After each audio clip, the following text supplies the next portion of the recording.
nake so sai kin gaya min baki da baki.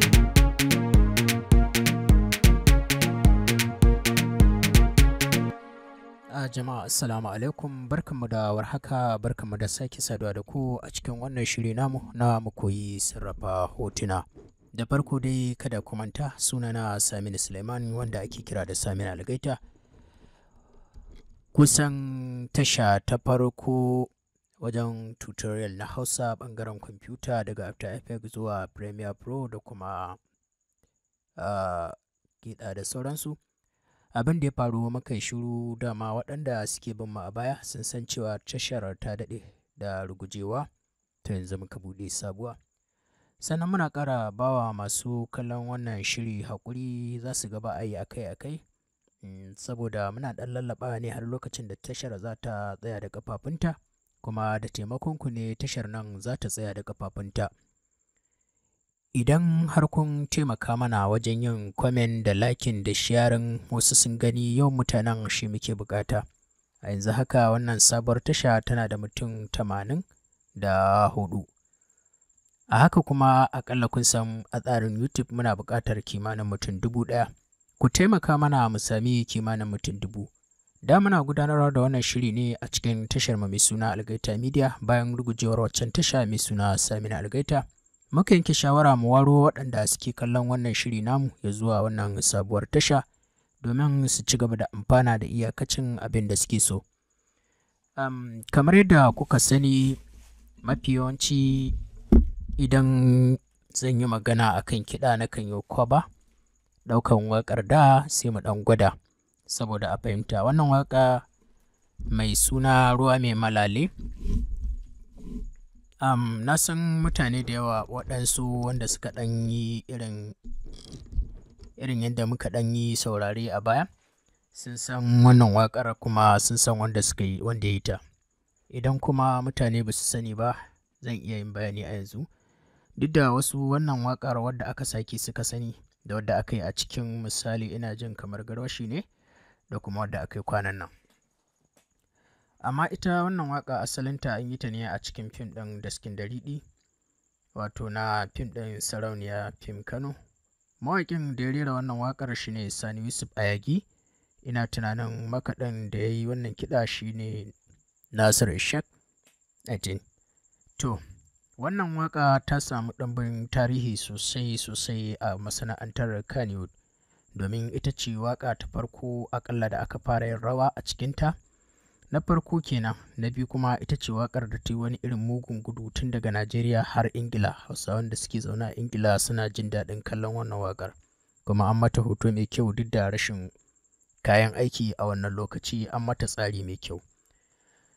To yau ma dai ita na ɗauko, kamar yadda na ɗan ɗauki Yarda da Ni a baya wadda Ibrahim Mandawari ya yi. To yanzu kuma na ɗauki wannan wadda Sani Yusuf Ayagi ya yi. Abin da nake so in nuna mana a wannan waƙar yau shine yadda za ka jera ganguna ba tare da ka buga piano ba a cikin FL Studio. Idan kuka kalli wannan gangunan gaba ɗayansu za ku ga jere ne. Busa ce kaɗai na yi ta da piano. Sannan idan kuna buƙatar piano, ku koyi danna piano, so ku rubuta mana a ƙarƙashin comment ga duk mai kallon wannan shirin. To insha Allahu za mu ware masa rana mai aikinsa sosai, saboda abu ne wanda sai mutum yana ra'ayi za ka koya masa shi, ya fi kusan komai wahala a cikin kiɗa. Na farko bari in fara kunna busar misali.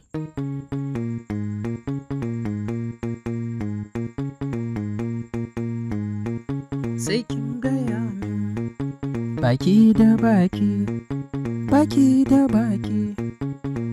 Wannan ita ce busar da muka yi, kuma abin da zai sa ba za a yi shi perfect complete ba, muna ba da basic ne. Farko zan yi bayani akan abubuwan da na yi busa da su.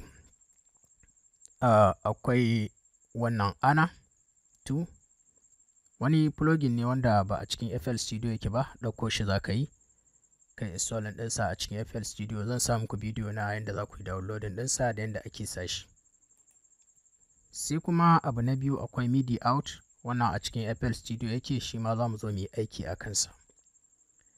Sai kuma abu na biyu na uku wato shine Hypersonic, ita ma plugins ne BSD ne za ka ɗauko shi ka sa shi a cikin FL Studio, downloading ɗinsa ake yasa shi, ita ne bas da ita. Sai kuma wannan wanda shi a cikin FL Studio yake, wannan a cikinsa na yi busa, kusan kowanne zan kunna muku ku ji busar da aka yi da shi. Yanzu bari mu fara da ana, mu ji abin da muka yi a kansa.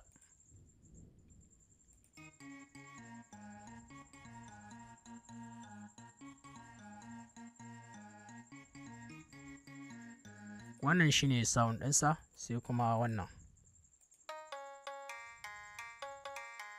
shine MIDI out na cikin FL Studio. Sai kuma Hypersonic da na yi bass da ita.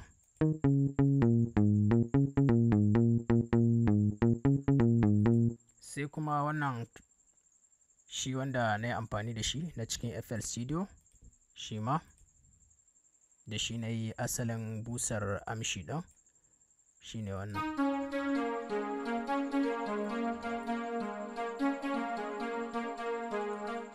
Waɗannan su ne busussukan da muka yi amfani da su, sai kuma gangunan da muka jera, misali.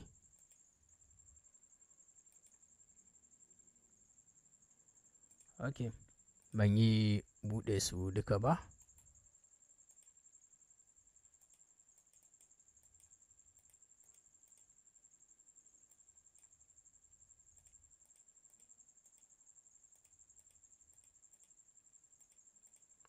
Yanzu shi ne za su iya playing.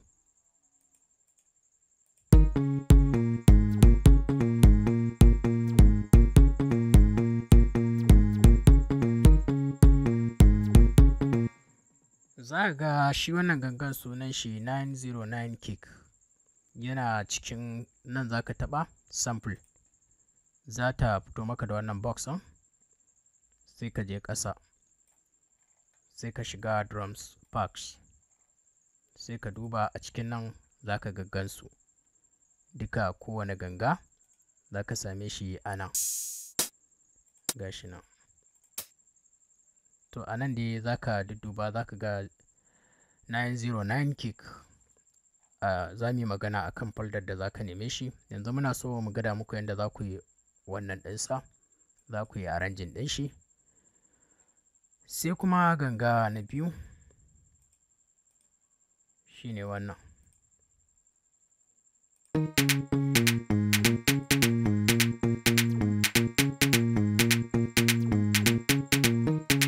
Shi kuma sunansa CB Clap, shi ma sample za ka je, za ka duba shi a cikin waɗannan faldojin, kamar yadda muka duba a wancan.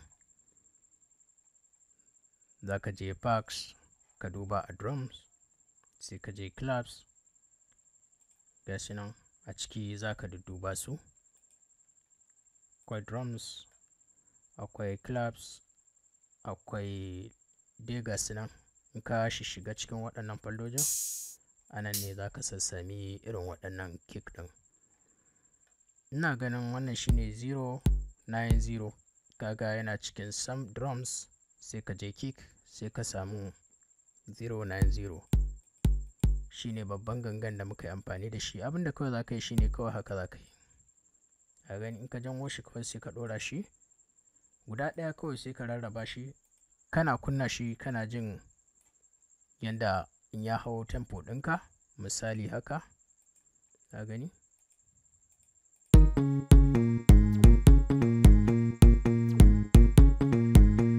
Za ka dim haka, sai ka kwafi kawai har zuwa ƙarshen amshinka. Hanya ce mai sauƙi a cikin FL Studio. Haka shi ma wannan ɗin. Claps. Duka abin da kuke gani jerawa ne, babu wanda na kaɗa da piano. Sai kuma 707 tone, shi ne wannan.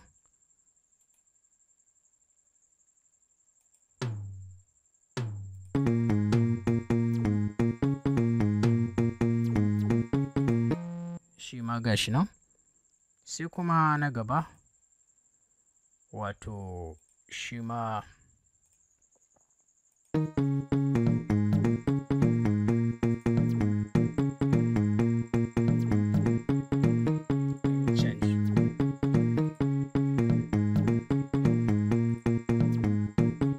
To duka abin da na kenan na jejjera su, busa ce kaɗai na da piano. Wannan tutorial ɗin ba wai zai ɗauki lokaci ba ne. Hope you understand abin da nake nufi. Wannan ina nufin idan za ka yi kiɗa baka da piano kana da busa ta MIDI out wanda aka exporting kawai janyowa za ka yi ka jejjera gangunanka kamar yadda ka ga na yi. Ina fatan za ku fahimta. Idan ba ku fahimta ba ku yi comment a comment section.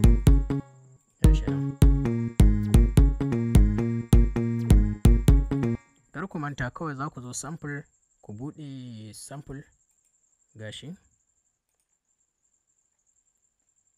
Kuna buɗe sample sai ku